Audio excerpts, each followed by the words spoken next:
ओम नमः शिवाय। मैं हूं एस्ट्रोलॉजर के एम सिन्हा और मैं अपने इस यूट्यूब चैनल पर आप सभी का हार्दिक स्वागत करता हूं। बहुत सारे मैसेजेस आ रहे थे और उस समय माता और पिता दोनों की तबीयत खराब थी, तो लोग प्रश्न पूछ रहे थे, राजनीतिक विश्लेषण करवाना चाह रहे थे नीतीश कुमार जी की जो शपथ समारोह की कुंडली बनी है। जब इन्होंने भारतीय जनता पार्टी से अपना गठबंधन तोड़ा और उसके बाद राष्ट्रीय जनता दल और बाकी पार्टी के साथ इन्होंने मिलकर जो गवर्नमेंट बनाया है, क्या ये गवर्नमेंट पूरे बचे हुए कार्यकाल को पूरी कर पाएगी या बीच में ये पुनः गवर्नमेंट टूटेगी। तो सबसे पहले आइए हम समझते हैं और डिस्प्ले में आपकी सुविधा के लिए मैं इनकी कुंडली भी दिखा रहा हूँ। जो विद्यार्थी वर्ग है इसको नोट कर सकते हैं। नीतीश कुमार जी की जो कुंडली बनती है, जो शपथ समारोह की कुंडली, इनकी जन्म लगन की कुंडली नहीं कह रहा हूँ, शपथ समारोह की कुंडली, वो वृश्चिक लगन की कुंडली है। और वृश्चिक लगन की कुंडली जो है एक स्थिर लगन होता है। स्थिर लगन में जब भी शपथ समारोह ली जाती है वो उसमें स्टेबिलिटी ज़्यादा अच्छी होती है। जैसे अभी आपने देखा था महाराष्ट्र में सरकार गिरी थी और वहाँ पर जो सरकार नई बनी है वो उन्होंने धनु लगन में शपथ समारोह लिया था और ये धनु लगन जो है वेरिएबल होता है। तो वेरिएबल लगन में यानी चर लगन में जब भी कोई शपथ समारोह होती है तो वहाँ पर थोड़ी परेशानी बढ़ती है। लेकिन यहाँ पर जो शपथ समारोह लिया गया है स्थिर लगन लिया गया है, जो कि बहुत अच्छा है। लग्नेश राहु के साथ शत्रु में जाकर बैठा हुआ, शत्रुवंता योग बनाया हुआ है। राहु का छठवें घर में बैठना अति शुभ है। एक त्रिकोण का मालिक जो बृहस्पति देव है वो खुद वक्री होकर पंचम त्रिकोण में बैठे, ये भी शुभ है। उस पर शनि की दृष्टि पड़ रही है जो कि जनता का स्थान भी है। और शनि पर बृहस्पति पर शनि की जो दृष्टि पड़ रही है वो भी काफ़ी अच्छी मुझे दिखाई दे रही है। सबसे इम्पोर्टेंट बात क्या है, सप्तम स्थान।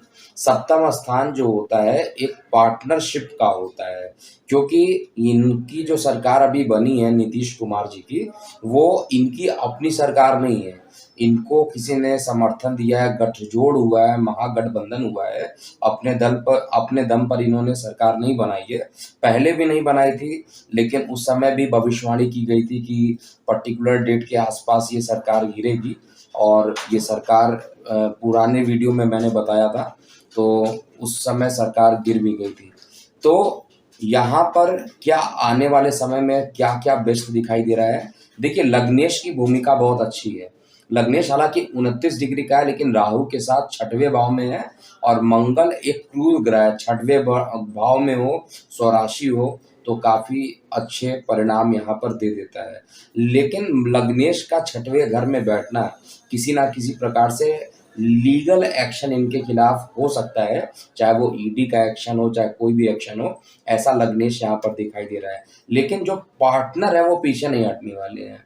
जो पार्टनर है, पार्टनर जो है भाग्य में जाकर बैठे हुए हैं।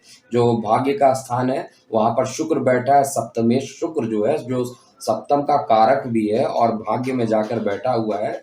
और नवम त्रिकोण में सूर्य जो दशमेश है वो भी जाकर भाग्य में बैठे हुए हैं।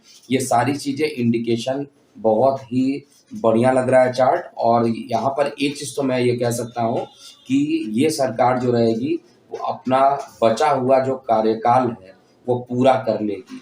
बीच में कुछ प्रॉब्लम लगातार जो होती रहती हैं वो एक टेम्पररी प्रॉब्लम बन सकता है, मतभेद उभर के सामने आ सकते हैं, लेकिन ऐसा नहीं होगा कि बीच में ही गठबंधन टूट जाए। ये गठबंधन पूरे कार्यकाल यानी बचे हुए कार्यकाल को पूर्ण करेगी, ऐसी मेरी भविष्यवाणी है। और यहाँ पर जो सबसे इम्पोर्टेंट बात है, नवम त्रिकोण और पंचम त्रिकोण दोनों में ही बड़े अच्छे दृष्टि पड़ रही है। किसकी दृष्टि पड़ रही है? चतुर्थेश की। चतुर्थेश शनि की दृष्टि पंचम पे भी पड़ रही है, चतुर्थेश शनि की दृष्टि जो है वो नवम त्रिकोण पे भी पड़ रही है और जो सप्तमेश है वो भाग्य में बैठा। तो ओवरऑल हर तरीके से कहा जाए तो ये शपथ समारोह जो लिया गया है सही टाइम पे लिया गया है और इनकी जो सरकार है बचे हुए कार्यकाल को पूर्ण कर पाएगी। आपको क्या लगता है कि सरकार कितने दिन तक चलेगी? वो आप अपने कमेंट बॉक्स में ज़रूर लिख सकते हैं। इन पर लीगल एक्शंस तो कुछ ना कुछ केंद्र सरकार द्वारा होगा, जैसा मंगल राहु लग्नेश खुद छठवें घर में जाकर बैठा, लेकिन 29 डिग्री का है। चलिए चार्ट में पोजीशन चेंज भी हो रही है, तो मुझे नहीं लगता है कि बहुत ज़्यादा कुछ प्रॉब्लम यहाँ पर बढ़ेगा। लेकिन ओवरऑल कंडीशन कहा जाए तो ये सरकार जो रहेगी, एक वर्ड में कहा जाए, एक सेंटेंस में कहा जाए, तो ये सरकार जो रहेगी पूरे कार्यकाल को पूरा करेगी। दोबारा क्या होगा वो देखने वाली बात होगी, जब 2024 में चुनाव होंगे, 2025 में जब चुनाव होंगे उस समय हम लोग इसकी बात करेंगे।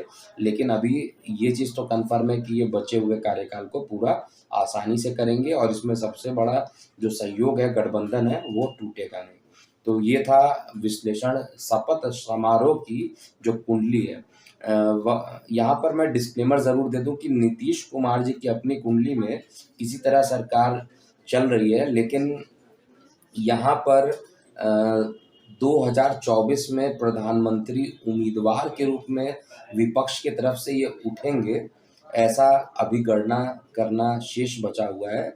लेकिन राजनीतिक रूप से देखा जाए, जो राहु छठवें घर में बैठकर दशम को देख रहा है, दशम का कारक राहु छठवें घर में लग्नेश के साथ युति कर रहा है, ये बड़ी शानदार युति है और ये सरकार पूरी कार्यकाल को पूरे कर लेगी। कुछ मतभेद हो सकते हैं, लेकिन गठबंधन का सहयोग इनको पूरा मिलेगा।